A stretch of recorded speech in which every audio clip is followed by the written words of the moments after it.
الحمد لله رب العالمين ولي الصالحين ولا عدوان إلا على الظالمين والصلاة والسلام على إمام المتقين وقدوة الناس أجمعين وعلى آله وصحبه ومن سار على نهجه إلى يوم الدين وسلم تسليما كثيرا. أما بعد، قال الله تعالى: إلا من أتى الله بقلب سليم. اللہ تعالیٰ نے جنت والوں کی صفتیں بیان کرتے ہوئے فرمایا کہ جنت میں وہی داخل ہوگا کہ جو صاف ستھرا صحیح سلامت دل لے کر آئے گا. دل کا صحیح سلامت ہونا اللہ کے حوالے سے بھی کہ ہر طرح کے شرک سے بری ہو، دل کا سلامت ہونا رسول کریم صلی اللہ علیہ وسلم کے حوالے سے بھی کہ آپ کی سنت کے خلاف کو بدعات نہ ہو، اور دل کا سلامت ہونا عام مسلمانوں کے حوالے سے بھی کہ کسی مسلمان کے بارے میں دل میں کوئی حسد، کوئی بغض، کوئی نفرت، کوئی کینہ اور ایسی چیزیں نہ ہو. ہاں، دل اگر ایسی چیزوں کے ساتھ بھرا ہوا ہے تو ایسے دل والے جنت میں داخل نہیں ہوں گے. جنت میں داخل ہونے کے لیے ضروری ہے کہ مسلمان کا دل دوسرے مسلمان بھائیوں کے لیے صاف ہو، اور اس کے لیے سب سے اہم چیز ہے وہ کیا ہے کہ دوسروں کے بارے میں اچھا گمان رکھا جائے. حسن ظن یہ وہ اسلام کا عظیم ترین اخلاق ہے جس کی قرآن بھی اور احادیث بھی بکثرت تعلیم دیتے ہیں، اور خود نبی کریم صلی اللہ علیہ وسلم نے عملی طور پر اس کے بہت سے نمونے پیش کیے ہیں.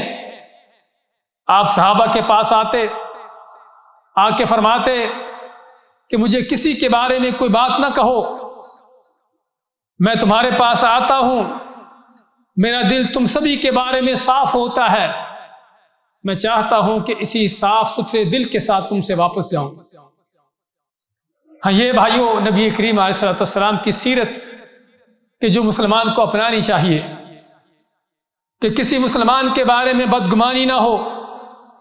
دل میں کوئی کینہ بغض نہ ہو، کوئی برے گمان برے خیالات نہ ہو. ہاں، شیطان ہے، جس طرح نبی کریم علیہ السلام کا فرمان ہے، آپ نے صحابہ کو مخاطب کرتے ہوئے فرمایا کہ شیطان اب اس چیز سے مایوس ہو چکا کہ شیطان کی جزیرۃ العرب میں یعنی مکہ مدینہ اور اس علاقے میں نماز پڑھنے والے شیطان کی پوجا کریں، یعنی کوئی شرک کریں. لیکن شیطان جو لوگوں سے کام کرواتا ہے وہ کیا ہے؟ وہ آپس میں ان کو لڑانے بڑھانے کا کام، اختلافات پیدا کرنے کا کام، ایک مسلمان کا دوسرے مسلمان کے دل میں،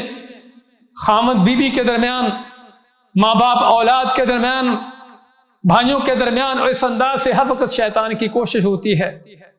کہ دلوں میں برے خیالات پیدا کر کے دوسروں سے ان کو نفرت دلانا، ان کو دور کر دینا، اور پھر صرف بدگمانی پیدا نہیں ہوتی، اس سے اور بھی بڑے بڑے آگے کام بڑھتے ہیں. غیبتیں، چغلیاں، بہتان بازیاں، تہمتیں اور جھوٹ، اور حتیٰ کہ معاملات قتل و قتال تک جا پہنچتے ہیں. اس لیے ضروری ہے کہ ہم اسلام کے اس عظیم اخلاق کو سمجھیں اور جانیں، اور بلکہ اس کو اپنی زندگیوں میں اپنائیں کہ مسلمانوں کے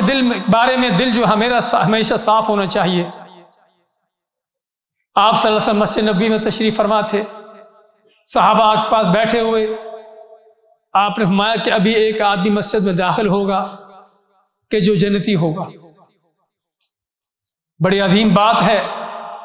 کہ کسی کو دنیا کے اندر ہی جنتوں کی بشارتیں مل جائیں،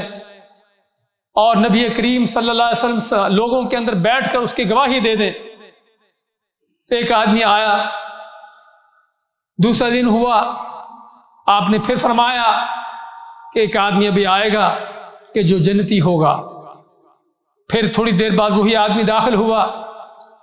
تیسرا دن ہوا، پھر وہی آدمی آیا. تو ایک صحابی جب نماز پڑھ کے فارغ ہوئے تو صحابی کے پیچھے چل دیے، اس آدمی کے پیچھے چل دیے. اس کے گھر میں گئے اور اس کے ساتھ رہے،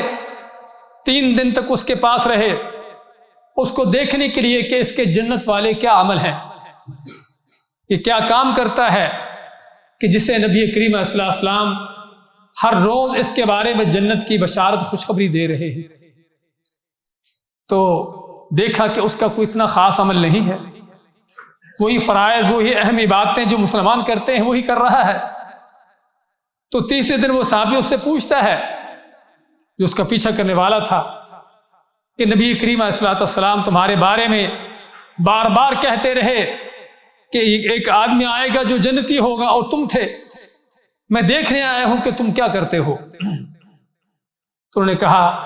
کہ جو تم نے مجھے دیکھا ہے میں ایسے ہی ہوں، ہاں میرے اعمال ظاہری طور پر تو یہی ہے جو تم کو نظر آئے ہیں،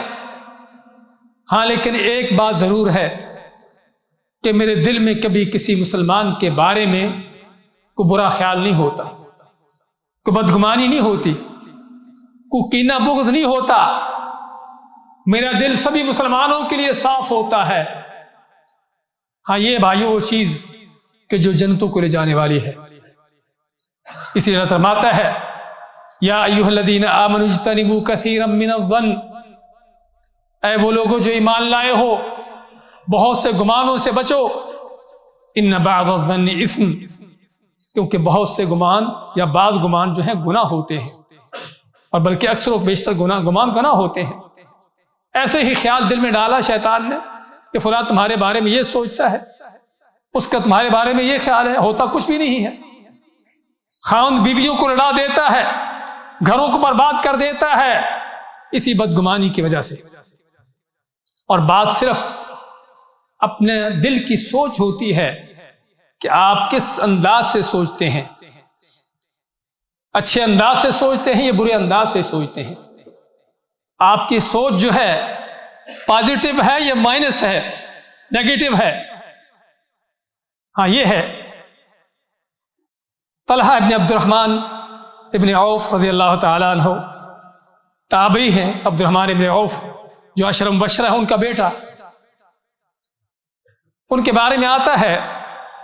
کہ بڑے مہمان نواز تھے، ان کے دوست آتے بڑی مہمان نوازی کرتے، تو ان کی بیوی ایک دن ان سے کہتی ہے کہ تمہارے دوست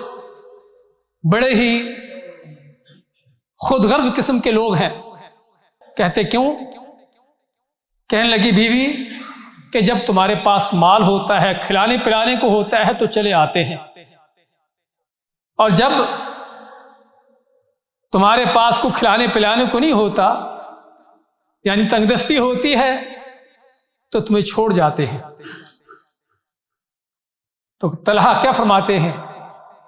تو یہی تو ان کی عظمت کی دلیل ہے۔ دیکھیے سوچ بیوی کی سوچ کیا ہے، ایک ہی بات، ایک ہی چیز، ایک ہی طرح کے لوگ، لیکن بیوی کس اینگل سے سوچ رہی ہے کہ ان کے دوست کتنے خود غرض ہیں، کتنے کمینے ہیں کہ جب کھانے پینے کو ملتا ہے تو چلے آتے ہیں ورنہ نہیں آتے۔ خاوند کیا کہتا ہے، یہ عظیم جلیل القدر یہ تابعی کیا کہتا ہے، کہتا ہے کہ یہی تو میرے دوستوں کی عظمت کی دلیل ہے، یہی تو ان کے اچھے اخلاق کی دلیل ہے کہ جب دیکھتے ہیں کہ میرے پاس مالی طور پر فراوانی ہے، مال ہے، ان کو میں کھلا پلا سکتا ہوں تو آ جاتے ہیں، اور جب دیکھتے ہیں کہ میں تنگ دست ہوں، مالی طور پر تنگی ہے، تو مجھے آ کر پریشان نہیں کرتے۔ بات ایک ہی ہے، ایک ہی طرح کے لوگ ہیں، لیکن صرف اپنی سوچ کا زاویہ کیا ہے۔ اس سے بھائیو ہم کو کیا حاصل ہوتا ہے کہ اگر ہم چاہیں تو کسی بھی چیز کے بارے میں اچھا خیال کر لیں، اچھا گمان کر کے اس کے بارے میں اچھا کوئی تصور، اچھا آئیڈیا قائم کر لیں، اور چاہیں تو اسی چیز کے بارے میں کوئی برا خیال قائم کر کے اس کے بارے میں برا آئیڈیا قائم کر لیں۔ بات صرف آپ کی سوچ کی ہے کہ آپ کس اینگل سے سوچتے ہو، آپ کی سوچ پازیٹیو ہے یا نیگیٹو ہے، صرف اس بات پر۔ تو ہمیشہ بھائیوں مسلمانوں کے بارے میں دل صاف ہونے چاہیے۔ عمر فاروق فرماتے ہیں کہ اگر تمہیں کسی مسلمان بھائی سے ایسی بھی بات سننے کو ملے، ایسا کوئی معاملہ پیش آ جائے کہ جو ظاہراً تمہارے نقصان کا ہے، بات ایسی کہی کہ جو نہیں کہنا چاہیے تھی، کام ایسا کیا کہ جو نہیں کرنا چاہیے تھا، ظاہراً تم کو اچھا نہیں لگا، لیکن پھر بھی کہتے عمر فاروق کہ اپنے بھائی کا پھر بھی اس کا کوئی عذر ڈھونڈو کہ اس نے اچھا کرنا چاہا ہوگا، اس سے غلطی ہو گئی، لفظ صحیح نہ کہہ سکا۔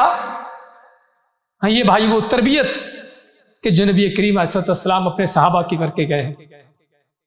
یہ وہ تربیت ہے جو مسلمان کی ہونا چاہیے۔ آج ہمارا حال کیا ہے کہ شیطان دل دماغ پر چھایا ہوتا ہے، سوار ہوتا ہے، بس کو بات ہونے کی دیر ہے، ہاں اس نے ایسا چاہا، اس نے اس طرح کرنا چاہا، یہ اس طرح چاہتا ہے، الٹی سوچیں، غلط سوچیں، نیگیٹو انداز ہر چیز میں۔ اس کا معنی کیا ہے کہ دل ٹیڑھا ہے۔ ایسی سوچ فکر رکھنے والے کا کہ جو دوسروں کی باتوں کو غلط انداز سے لیتا ہے، نیگیٹو انداز سے لیتا ہے، اس کا معنی یہ ہے کہ اس کا اپنا دل ٹیڑھا ہے، اس کا اپنے دل کے اندر شیطان گھسا ہوا ہے کہ جس کو نکالنے کی ضرورت ہے۔ اور ایسے بدبخت دنیا کے اندر بھی پریشان ہے، ہر آدمی کے بارے میں یہ میرا دشمن ہوگا کہ میرا کو نقصان کر دے گا، ہر انسان کے بارے میں بدگمانی، اللہ کے بارے میں بدگمانی، اور قیامت کے دن بھی یہ مجرم بن کر کھڑے ہوں گے۔ کن کن لوگوں کے بارے میں بدگمانیاں کر کے گناہوں کے پہاڑ لے کر کھڑے ہوں گے وہاں پر۔ تو ضرورت ہے بھائیوں اپنے دلوں کو صاف رکھنے کی، اپنے دلوں کو پاک رکھنے کی، اپنے دلوں کی صفائی کرنے کی، مسلمانوں کے لیے خاص طور پر۔ اللہ سے دعا ہے اللہ ہمیں پاک اور صاف دل عطا فرمائے کہ جو مسلمانوں کے لیے پاک ہو، ان کے لیے صاف ہو، مسلمانوں کے لیے ان کے لیے خیر خواہی ہو، مسلمانوں کے لیے دلوں کے اندر جو ہے ہر طرح کے اچھے جذبات ہوں، اچھی خیال، اچھے سوچ و فکر ہوں۔